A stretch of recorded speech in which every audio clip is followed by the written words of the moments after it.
Hello sir, আসসালামু আলাইকুম। আশা করি সবাই ভালো আছেন, সবার সুন্দর একটা সময় কাটতেছে। তো আজকে আমরা যে টপিকটা নিয়ে কথা বলবো সেটা হচ্ছে মেডিকেল অ্যাডমিশন টেস্ট। তো মেডিকেল হচ্ছে সবার একটা আবেগের জায়গা। যে সবাই আমরা আসলে মেডিকেলে নিজের ইচ্ছা থেকে, বেশি ছোটবেলা থেকে বাপ মা ডিসাইড করে নেয় যে আমরা ডাক্তার হবে, বা আমার ছেলে ডাক্তার হবে, আমার মেয়ে ডাক্তার হবে, এরকম কিছু, ঠিক না? তো ওই থেকেই আসলে আলটিমেটলি অনেকের মেডিকেল প্রিপারেশন নেওয়া হয়, ওর অনেকের ইচ্ছা থাকে যে ডাক্তার হবে, সার্জন হবে। তো মেডিকেল আসলে আবেগের জায়গা। বাংলাদেশে মোটামুটি সবচেয়ে বেশি যে প্রিপারেশন নেয় ওইটার মধ্যে একটা হচ্ছে মেডিকেল। তো এই মেডিকেল আমরা প্রিপারেশন নিয়ে অনেকে আসলে এডমিশনে যে আমরা জানি যে কি মেডিকেলের সিলেবাস বা কি কত নাম্বারের পরীক্ষা কি আসে। তো আজকে আমরা রিকোয়ারমেন্টস, তারপরে মেডিকেলের মার্কস কত কোন সাবজেক্টে, ওগুলোর ব্যাপারে আমরা জানবো। তো মেডিকেল আসলে পরীক্ষাটা হচ্ছে 100 নম্বরের। 100 নম্বরের একটা পরীক্ষা হয়। 100 নম্বরের একটা পরীক্ষা হয়, পরীক্ষাটা হয় এমসিকিউ সিস্টেমে।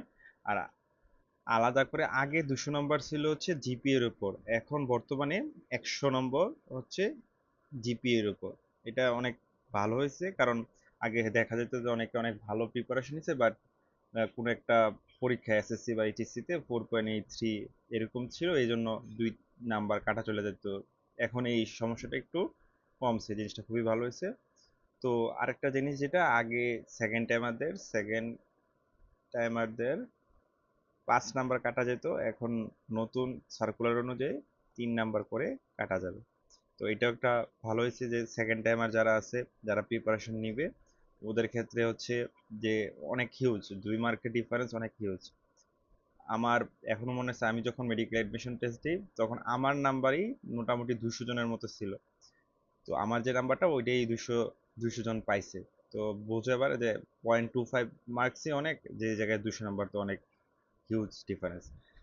তো এখন আসি, আমি যদি নাম্বারে আসি, তো মেডিকেল 100 নম্বরের মধ্যে 30 নম্বর থেকে বায়োলজি। 30 নম্বর, যেহেতু মেডিকেল, অবশ্যই বায়োলজির নাম্বারটা বেশি হবে। 30 নম্বর থেকে বায়োলজি, 30 নম্বর থেকে বায়োলজি। তারপরে 25 নম্বর, 25 নম্বর থাকে হচ্ছে কেমিস্ট্রিতে, 25 নম্বর থাকে কেমিস্ট্রিতে। তো বুঝতে পারতেছো যে বায়োলজি আর কেমিস্ট্রি খুবই ইম্পর্টেন্ট মেডিকেলের জন্য। তারপরে হচ্ছে 20 নম্বর থাকে ফিজিক্সে, 20 নম্বর থাকে ফিজিক্সে।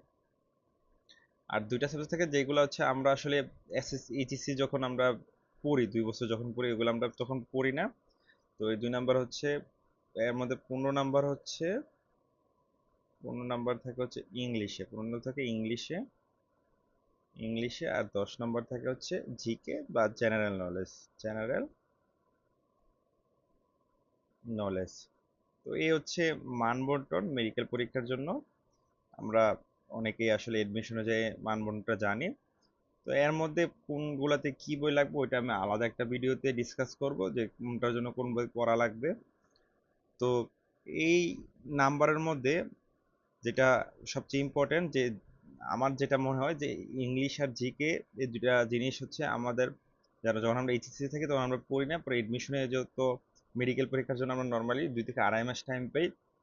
তো ওই টাইমে আসলে পড়া যায় না। তো আমি যেটা সাজেস্ট করব এই ভিডিওতে যারা দেখতেছো, যে ইংলিশ আর জিকেটা অবশ্যই তোমরা এইচএসসি থাকতে কিছু কিছু করে পড়ে নিবে, তাইলে উপকৃত হবে।